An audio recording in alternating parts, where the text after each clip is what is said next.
ഇന്ദ്രമഹേന്ദ്ര Rajarajeshwara മഹാരാജാധിരാജ് Shri Harisingh G എന്ന ജമ്മു കാശ്മീർ നരേശതാത തിബറ്റാതി ദേശാധിപതിയും ജമ്മു കാശ്മീർ ഭരണാധികാരിയുമായ ഞാൻ അതിന്റെ പരമാധികാരം ഉപയോഗിച്ച് ഈ ഉടമ്പടിയിൽ ഒപ്പുവെക്കുന്നു. കശ്മീരിനെ ഇന്ത്യക്കൊപ്പം ചേർക്കുവാനുള്ള കൂട്ടിച്ചേർക്കൽ ഉടമ്പടിയുടെ തുടക്കമാണിത്. ഭരണാധികാരിയായിരുന്ന മഹാരാജ ഹരിസിംഗ് 1947 ഓഗസ്റ്റ് 26 ഈ ഉടമ്പടിയിൽ ഒപ്പുവെച്ചതോടെയാണ് കശ്മീരിൽ സ്വതന്ത്ര ഇന്ത്യ ഇടപെട്ടു തുടങ്ങിയത്. സ്വതന്ത്ര രാജ്യമായി നിൽക്കുവാനായിരുന്നു കശ്മീർ ഭരിച്ചിരുന്ന മഹാരാജ ഹരിസിംഗിന്റെ ആദ്യ തീരുമാനം.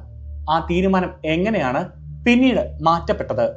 കശ്മീരിന്റെ ചരിത്രമെന്ത്? ഈ ചാനലിലെ പുതിയൊരു വീഡിയോയിലേക്ക് സ്വാഗതം. ഞാൻ Justin Thomas and we are Justin conversations.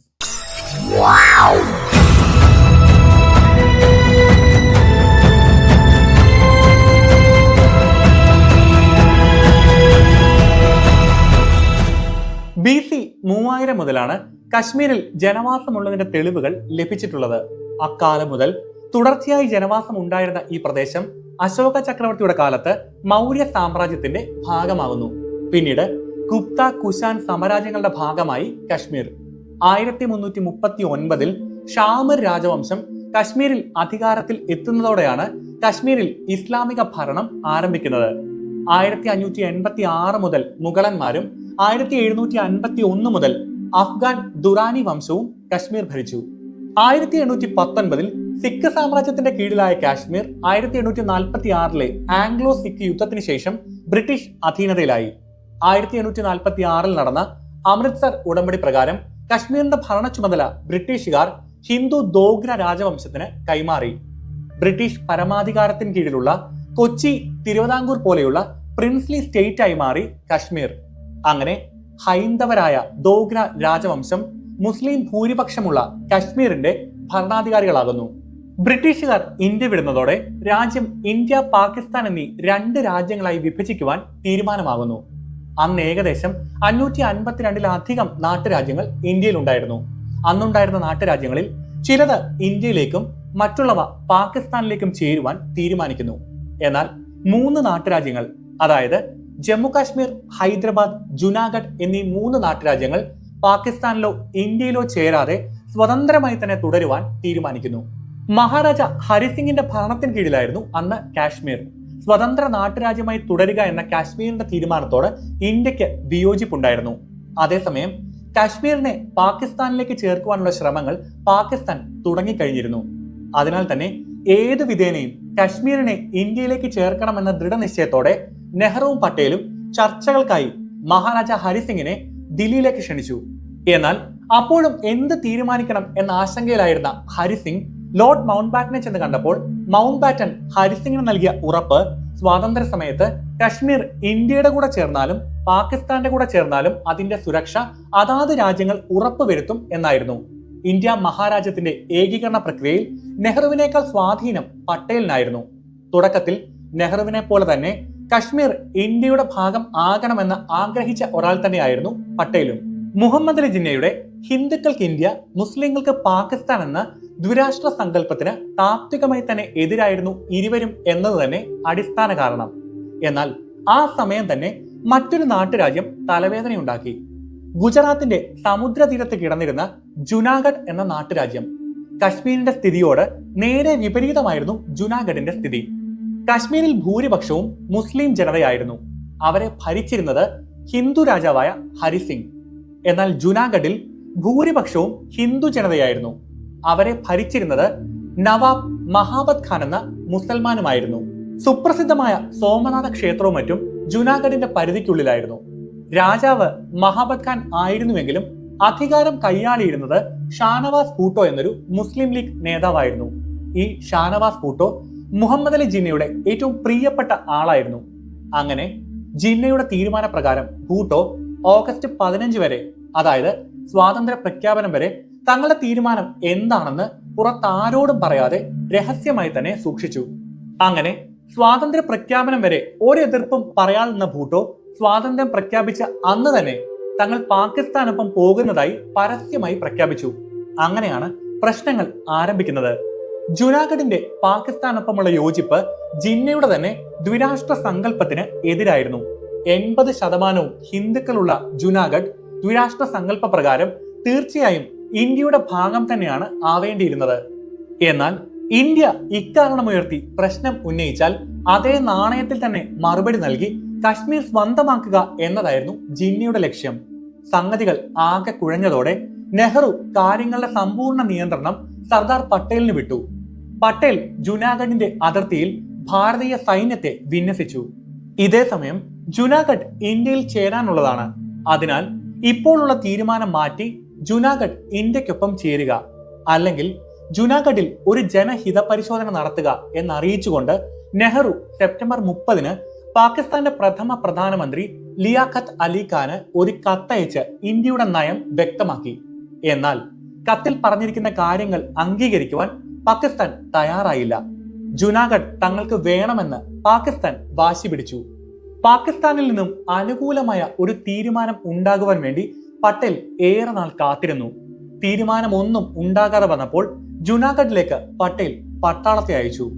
വിവരം അറിഞ്ഞ ഉടൻ തന്നെ ജുനാഗഡ് രാജാവ് പാകിസ്ഥാനിലേക്ക് കടന്നു കളഞ്ഞു.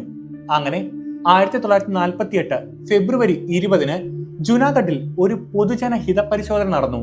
2 ലക്ഷത്തിൽ പരം രജിസ്റ്റേർഡ് വോട്ടർമാർ ഉണ്ടായിരുന്നതിൽ 91 പേർക്ക് മാത്രമാണ് ജുനാഗഡ് പാകിസ്ഥാനിൽ ചേരണമെന്ന് അഭിപ്രായം ഉണ്ടായിരുന്നത്. അങ്ങനെ കശ്മീരിന്റെ കാര്യത്തിലും പട്ടേൽ തന്റെ നയം കടുപ്പിച്ചു. ഹിന്ദു ഭൂരിപക്ഷം വസിക്കുന്ന ജുനാഗഡിൽ മുസ്ലിം രാജാവിന് കാര്യങ്ങൾ തീരുമാനിക്കാമെങ്കിൽ മുസ്ലിം ഭൂരിപക്ഷം വസിക്കുന്ന കശ്മീരിൽ ഹിന്ദു രാജാവായ ഹരിസിംഗിന് കാര്യങ്ങൾ തീരുമാനിക്കാം എന്നായി പട്ടേലിന്റെ വാദം. എന്നാൽ ഇതേ സമയം തന്നെ ഭൂമിശാസ്ത്രപരമായി പാകിസ്ഥാനിൽ നിന്നും ഏറെ അകലെയായിരുന്ന ഹൈദരാബാദിനു വേണ്ടി പാകിസ്ഥാൻ ഇന്ത്യക്ക് മേൽ സമ്മർദ്ദം ചെലുത്തിക്കൊണ്ടേയിരുന്നു. തൽഫലമായി നടന്ന ചർച്ചകളിൽ ഹൈദരാബാദ് ഇന്ത്യക്ക് വിട്ടു നൽകിയിട്ട് പകരം കശ്മീർ പാകിസ്ഥാൻ എടുത്തോളൂ എന്ന് സർദാർ പട്ടേൽ പാകിസ്ഥാനോട് പറഞ്ഞു. എന്നാൽ പഞ്ചാബിനേക്കാൾ വലിയ നാട്ടുരാജ്യമായ ഹൈദരാബാദ് ഇന്ത്യക്ക് വിട്ടു നൽകിയിട്ട് താരതമ്യേന ചെറിയ നാട്ടുരാജ്യമായ കശ്മീർ ഏറ്റെടുക്കുവാൻ പാകിസ്ഥാൻ തയ്യാറായിരുന്നില്ല. പാകിസ്ഥാൻ വിസമ്മതം അറിയിച്ചതോടെ പട്ടേൽ പൂർണ്ണമായും ഇടഞ്ഞു. ജുനാഗഡിൽ ഒരു നയം, കശ്മീരിൽ മറ്റൊരു നയമെന്ന പാകിസ്ഥാന്റെ ഇരട്ടത്താപ്പിനെ അന്താരാഷ്ട്ര സമൂഹത്തിനു മുന്നിൽ പട്ടേൽ തുറന്നുകാട്ടി. അപ്പോഴും കശ്മീർ വിട്ടു നൽകാമെന്ന പട്ടേലിന്റെ അനുനയത്തോട് നെഹ്റുവിന് വിയോജിപ്പുണ്ടായിരുന്നു. അങ്ങനെ ഹൈദരാബാദ് കാശ്മീർ നാട്ടുരാജ്യങ്ങളുടെ മേലുള്ള തർക്കങ്ങളിൽ ഇന്ത്യ പാകിസ്ഥാൻ ബന്ധം തകർന്നടിഞ്ഞു. 1947 ഒക്ടോബർ 22 പാകിസ്ഥാൻ ഓപ്പറേഷൻ ഗുൽമർഗ് എന്ന പേരിൽ കശ്മീർ പിടിച്ചടക്കുവാനായി ഒരു ദൗത്യം തന്നെ തുടങ്ങി. ട്രക്കുകൾ നിറയെ പാകിസ്ഥാനിലും വന്നിറങ്ങിയ 2000-ഓളം സായുധരായ ഗോത്രവർഗ പോരാളികളുടെ വേഷമണിഞ്ഞ പാക് ഭടന്മാർ കശ്മീരിന് നേരെ ആക്രമണം അഴിച്ചുവിട്ടു. അവർ ശ്രീനഗർ ലക്ഷ്യമാക്കി നീങ്ങി. ഒക്ടോബർ 26 ശ്രീനഗർ കീഴടക്കി. അവിടുത്തെ പള്ളിയിൽ ഈദ് ആഘോഷിക്കുമെന്നായിരുന്നു പാകിസ്ഥാന്റെ പ്രഖ്യാപനം. പാകിസ്ഥാൻ രാജ്യം പിടിച്ചടക്കും എന്ന് വ്യക്തമായതോടെ ഒക്ടോബർ 24 രാജാവ് ഇന്ത്യയുടെ സഹായം തേടി. സഹായം നൽകുവാൻ നെഹ്റു വിസമ്മതിച്ചു. മറ്റൊരു രാജ്യത്തിലേക്ക് സൈന്യത്തെ അയക്കുവാനാകില്ല എന്ന് നെഹ്റു നിലപാടെടുത്തു. അതോടെ മഹാരാജ ഹരിസിംഗ് ഇന്ത്യയുമായി ലയന കരാർ ഒപ്പുവെച്ചു. അങ്ങനെ കശ്മീരിനെതിരെയുള്ള പാകിസ്ഥാന്റെ ആക്രമണം ഇന്ത്യക്ക് നേരെയുള്ള ആക്രമണമായി മാറി. ഇന്ത്യൻ കരസേനയും വ്യോമസേനയും എല്ലാം ചേർന്ന് പ്രത്യാക്രമണം നടത്തി. അങ്ങനെ ലാഹോറിലേക്കുള്ള പ്രയാണം ഉപേക്ഷിച്ച് പാക് നുഴഞ്ഞുകയറ്റക്കാർ ഇന്നത്തെ പാക് അധീന കാശ്മീരിലേക്ക് ഒതുങ്ങേണ്ടി വന്നു. തുടർന്ന് ചർച്ചയ്ക്കായി നെഹ്റുവിനെയും മൗണ്ട് ബാറ്റനെയും ജിന്ന ലാഹോറിലേക്ക് ക്ഷണിച്ചു. എന്നാൽ ചർച്ചയ്ക്കായി ലാഹോറിലേക്ക് പോകുന്നതിനോട് പട്ടേലിന് എതിർപ്പുണ്ടായിരുന്നു. അങ്ങനെ പട്ടേലിനും ഏതു വിധേനയും പ്രശ്നങ്ങൾ പരിഹരിക്കണം എന്ന നിലപാടുമായി നിന്ന നെഹ്റുവിനുമിടയിൽ അഭിപ്രായ വ്യത്യാസം ഉടലെടുത്തു. കാര്യങ്ങൾ അങ്ങനെ ഗാന്ധിജിക്ക് മുന്നിലെത്തി. അദ്ദേഹം ഇരുവരെയും ബിർള ഹൗസിലേക്ക് ചർച്ചയ്ക്കായി വിളിച്ചു. കൂടെ VP മേനോനെയും. ഇരുവരെയും മുന്നിലിരുത്തി ഗാന്ധിജി നെഹ്റു ഇപ്പോൾ ലാഹോറിലേക്ക് പോകുന്നത് ഉചിതമോ എന്ന് ചോദിച്ചു. ദേഹാസ്വാസ്ഥ്യം ഉള്ളതിനാൽ ഒരു യാത്രയും നെഹ്റുവിനിപ്പോൾ സാധിക്കില്ല എന്ന് മേനോൻ മറുപടി പറഞ്ഞു. അങ്ങനെ ഈ വിഷയത്തിൽ ഇരു രാജ്യങ്ങളും തമ്മിൽ ചർച്ചകളൊന്നും നടന്നില്ല. എന്നാൽ മൗണ്ട് ബാറ്റൻ ലാഹോറിലെത്തി ജിന്നയുമായി ഈ വിഷയത്തിൽ ചർച്ച നടത്തി. ഇരു രാജ്യങ്ങളുടെയും സൈന്യങ്ങൾ എവിടെ നിൽക്കുന്നു അവിടെ വെച്ച് യുദ്ധം അവസാനിപ്പിക്കാം എന്ന നിലപാട് ജിന്ന മുൻപോട്ട് വെച്ചു. പിന്നീട് ഐക്യരാഷ്ട്ര സംഘടന പ്രശ്നത്തിൽ ഇടപെടുകയും വെടിനിർത്തൽ പ്രഖ്യാപിക്കപ്പെടുകയും ചെയ്തു. അങ്ങനെ 1947 ഒക്ടോബർ 26 മഹാരാജ ഹരിസിംഗ് കശ്മീരിനെ ഇന്ത്യയിൽ ലയിപ്പിക്കുന്നതിനായുള്ള ഇൻസ്ട്രുമെന്റ് ഓഫ് അക്സഷൻ ഒപ്പിടുന്നത്. അതിന്റെ 4ാം ഉപവാക്യത്തിൽ മഹാരാജ ഹരിസിംഗ് കശ്മീർ ഇന്ത്യൻ യൂണിയന്റെ ഭാഗമാകുന്നതായി പ്രഖ്യാപിച്ചു. അങ്ങനെ കശ്മീർ ഇന്ത്യയുടെ ഭാഗമായി മാറി. ഈ കരാറാണ് കശ്മീരിന് പ്രത്യേക അധികാരം നൽകുന്നതിന് തുടക്കം കുറിച്ചത്.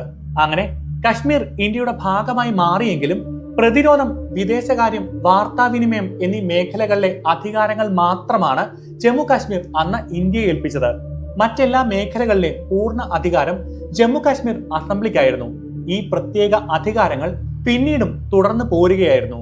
ഇന്ത്യൻ ഭരണഘടനയുടെ ആർട്ടിക്കിൾ 370 ജമ്മു കാശ്മീർ സംസ്ഥാനത്തിന് പ്രത്യേക പദവി നൽകിയ ഭരണഘടനാ അനുച്ഛേദമായിരുന്നു. ജമ്മു കാശ്മീർ പുനഃസംഘടനാ ബിൽ 2019 പ്രകാരം കശ്മീരിന് പ്രത്യേക അധികാരം നൽകുന്ന ആർട്ടിക്കിൾ 370 2019 ഓഗസ്റ്റ് 5 കേന്ദ്ര സർക്കാർ റദ്ദാക്കി. ഇത് സംബന്ധിച്ച പ്രമേയം കേന്ദ്ര ആഭ്യന്തരമന്ത്രി അമിത്ഷാ രാജ്യസഭയിൽ അവതരിപ്പിച്ചു. ഉടനടി രാഷ്ട്രപതിയുടെ ഉത്തരവും പുറത്തിറങ്ങി.